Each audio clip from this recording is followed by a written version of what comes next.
Bonjour, bienvenue sur Bible 365. Nous sommes contents que vous soyez avec nous aujourd'hui, pour écouter la lecture du livre de Josué chapitres 22, 23 et 24. Demain nous continuerons avec le livre des juges. Si vous ne l'avez pas encore fait, s'il vous plaît abonnez-vous à la chaîne, aimez et partagez-la pour encourager quelqu'un d'autre à écouter la Bible cette année. Bonne écoute. Josué, chapitre 22. Alors Josué appela les Rubénites, les Gadites et la demi-tribu de Manassé. Il leur dit : Vous avez observé tout ce que vous a prescrit Moïse, serviteur de l'Éternel, et vous avez obéi à ma voix dans tout ce que je vous ai ordonné. Vous n'avez point abandonné vos frères, depuis un long espace de temps jusqu'à ce jour, et vous avez gardé les ordres, les commandements de l'Éternel, votre Dieu. Maintenant que l'Éternel, votre Dieu, a accordé du repos à vos frères, comme il le leur avait dit, retournez et allez vers vos tentes, dans le pays qui vous appartient, et que Moïse, serviteur de l'Éternel, vous a donné de l'autre côté du Jourdain. Ayez soin seulement d'observer et de mettre en pratique les ordonnances et les lois que vous a prescrites Moïse, serviteur de l'Éternel. Aimez l'Éternel, votre Dieu, marchez dans toutes ses voies, gardez ses commandements, attachez-vous à lui, et servez-le de tout votre cœur et de toute votre âme. Et Josué les bénit et les renvoya, et ils s'en allèrent vers leur tente. Moïse avait donné à une moitié de la tribu de Manassé un héritage en Basan, et Josué donna à l'autre moitié un héritage auprès de ses frères en deçà du Jourdain, à l'Occident. Lorsque Josué les renvoya vers leur tente, il les bénit et leur dit : Vous retournerez à vos tentes avec de grandes richesses, avec des troupeaux fort nombreux, et avec une quantité considérable d'argent, d'or, d'airain, de fer et de vêtements. Partagez avec vos frères le butin de vos ennemis. Les fils de Ruben, les fils de Gad et la demi-tribu de Manassé s'en retournèrent, après avoir quitté les enfants d'Israël à Silo, dans le pays de Canaan, pour aller dans le pays de Galaad, qui était leur propriété et où ils s'étaient établis comme l'Éternel l'avait ordonné par Moïse. Quand ils furent arrivés au district du Jourdain qui appartiennent au pays de Canaan, les fils de Ruben, les fils de Gad et la demi-tribu de Manassé y bâtirent un autel sur le Jourdain, un autel dont la grandeur frappait les regards. Les enfants d'Israël apprirent que l'on disait : Voici, les fils de Ruben, les fils de Gad et la demi-tribu de Manassé ont bâti un autel en face du pays de Canaan, dans les districts du Jourdain, du côté des enfants d'Israël. Lorsque les enfants d'Israël eurent appris cela, toute l'assemblée des enfants d'Israël se réunit à Silo pour monter contre eux et leur faire la guerre. Les enfants d'Israël envoyèrent auprès des fils de Ruben, des fils de Gad et de la demi-tribu de Manassé, au pays de Galaad, Phiné, fils du sacrificateur Éléazar, et 10 princes avec lui, un prince par maison paternelle pour chacune des tribus d'Israël. Tous étaient chefs de maison paternelle parmi les milliers d'Israël. Ils se rendirent auprès des fils de Ruben, des fils de Gad et de la demi-tribu de Manassé, au pays de Galaad, et ils leur adressèrent la parole, en disant : Ainsi parle toute l'assemblée de l'Éternel. Que signifie cette infidélité que vous avez commise envers le Dieu d'Israël, et pourquoi vous détournez-vous maintenant de l'Éternel, en vous bâtissant un autel pour vous révolter aujourd'hui contre l'Éternel ?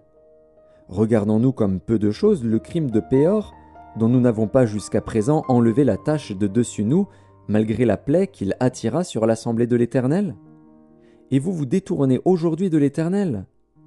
Si vous vous révoltez aujourd'hui contre l'Éternel, demain il s'irritera contre toute l'assemblée d'Israël. Si vous tenez pour impur le pays qui est votre propriété, passez dans le pays qui est la propriété de l'Éternel, où est fixée la demeure de l'Éternel, et établissez-vous au milieu de nous.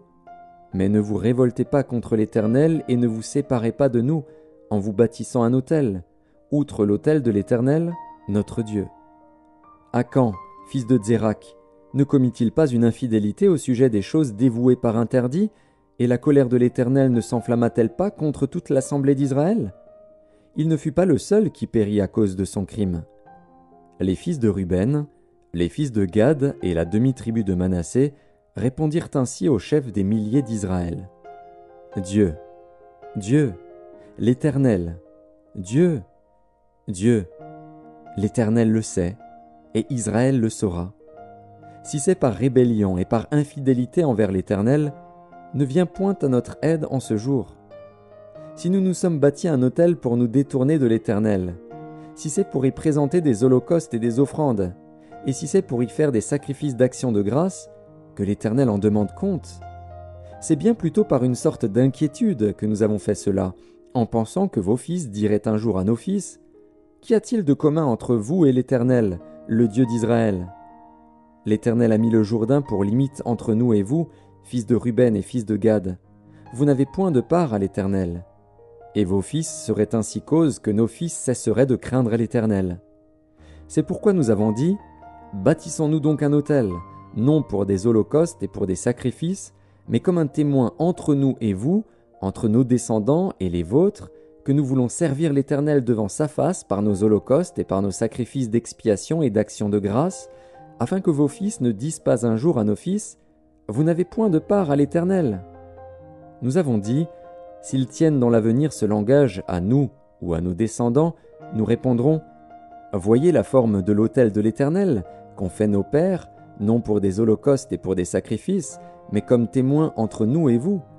Loin de nous la pensée de nous révolter contre l'Éternel et de nous détourner aujourd'hui de l'Éternel, en bâtissant un autel pour des holocaustes, pour des offrandes et pour des sacrifices, outre l'autel de l'Éternel, notre Dieu, qui est devant sa demeure. » Lorsque le sacrificateur Phiné et les princes de l'assemblée, les chefs des milliers d'Israël, qui étaient avec lui, eurent entendu les paroles que prononcèrent les fils de Ruben, les fils de Gad et les fils de Manassé, ils furent satisfaits.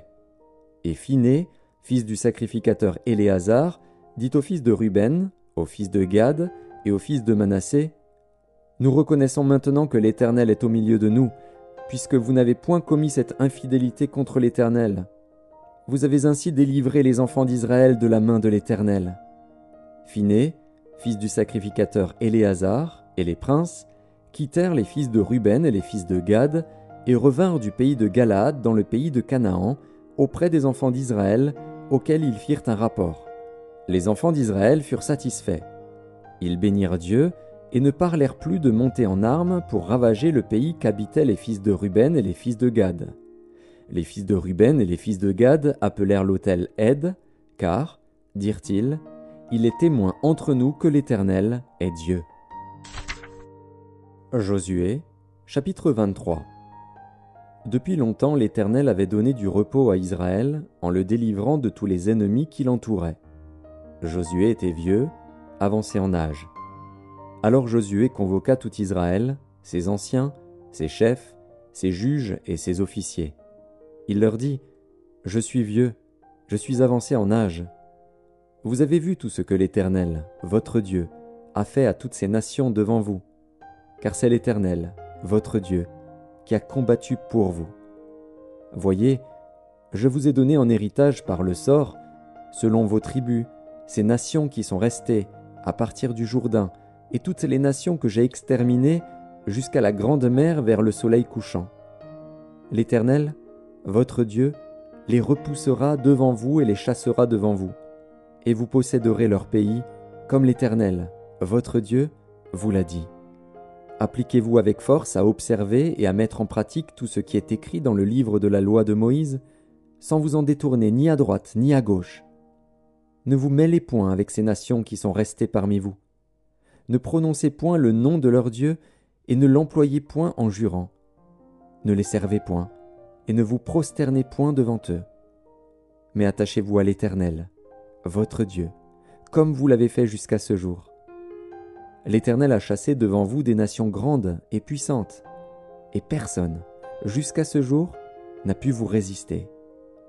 Un seul d'entre vous en poursuivait 1000, car l'Éternel, votre Dieu, combattait pour vous, comme il vous l'a dit. Veillez donc attentivement sur vos âmes, afin d'aimer l'Éternel, votre Dieu. Si vous vous détournez et que vous vous attachez au reste de ces nations qui sont demeurées parmi vous, si vous vous unissez avec elles par des mariages, et si vous formez ensemble des relations, soyez certains que l'Éternel, votre Dieu, ne continuera pas à chasser ces nations devant vous. Mais elles seront pour vous un filet et un piège, un fouet dans vos côtés et des épines dans vos yeux, jusqu'à ce que vous ayez péri de dessus ce bon pays que l'Éternel, votre Dieu, vous a donné. Voici, Je m'en vais maintenant par le chemin de toute la terre. Reconnaissez de tout votre cœur et de toute votre âme qu'aucune de toutes les bonnes paroles prononcées sur vous par l'Éternel, votre Dieu, n'est restée sans effet. Toutes se sont accomplies pour vous, aucune n'est restée sans effet. Et comme toutes les bonnes paroles que l'Éternel, votre Dieu, vous avez dites se sont accomplies pour vous, de même l'Éternel accomplira sur vous toutes les paroles mauvaises, jusqu'à ce qu'elle vous ait détruit de dessus ce bon pays que l'Éternel, votre Dieu, vous a donné.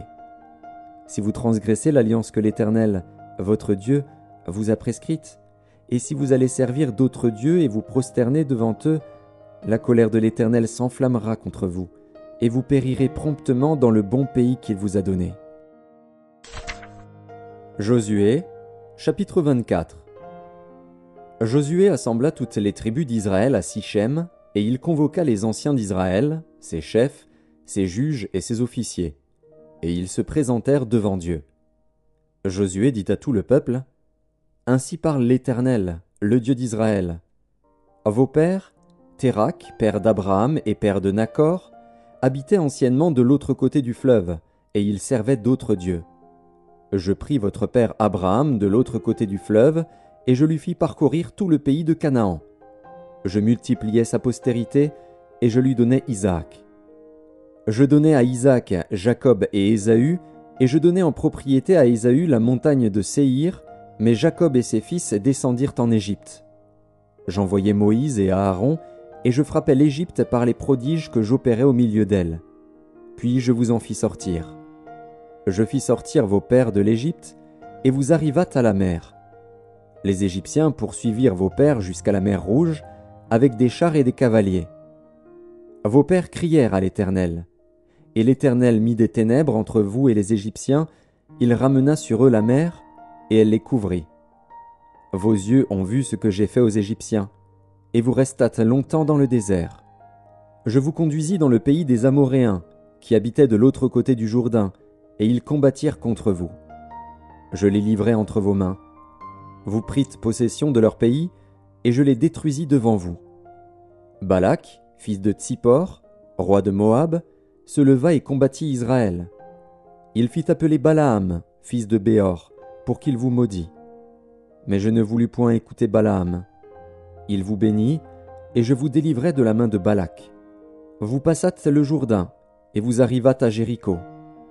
Les habitants de Jéricho combattirent contre vous, les Amoréens, les Phéréziens, les Cananéens, les Hétiens, les Girgasiens, les Héviens et les Jébusiens. Je les livrai entre vos mains, et j'envoyai devant vous les frelons, qui les chassèrent loin de votre face, comme les 2 rois des Amoréens. Ce ne fut ni par ton épée, ni par ton arc.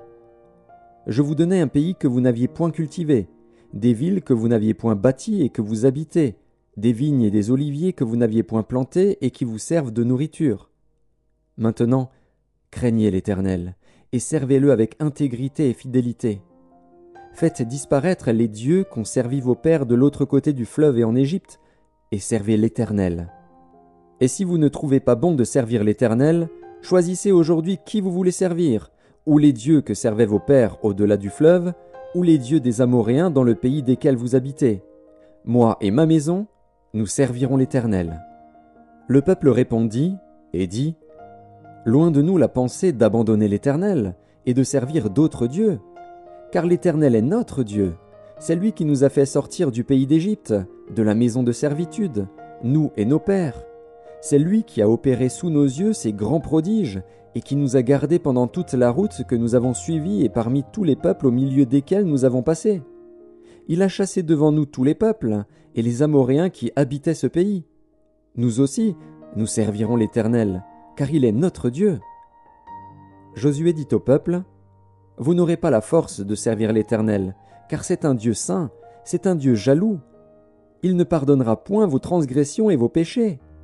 Lorsque vous abandonnerez l'Éternel et que vous servirez des dieux étrangers, il reviendra vous faire du mal, et il vous consumera après vous avoir fait du bien. » Le peuple dit à Josué, « Non, car nous servirons l'Éternel. » Josué dit au peuple, « Vous êtes témoins contre vous-même que c'est vous qui avez choisi l'Éternel pour le servir. » Ils répondirent, « Nous en sommes témoins. » Ôtez donc les dieux étrangers qui sont au milieu de vous, et tournez votre cœur vers l'Éternel, le Dieu d'Israël. » Et le peuple dit à Josué, « Nous servirons l'Éternel, notre Dieu, et nous obéirons à sa voix. » Josué fit en ce jour une alliance avec le peuple, et lui donna des lois et des ordonnances à Sichem.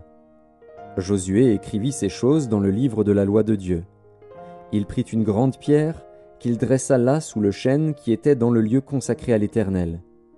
Et Josué dit à tout le peuple, « Voici, cette pierre servira de témoin contre nous, car elle a entendu toutes les paroles que l'Éternel nous a dites.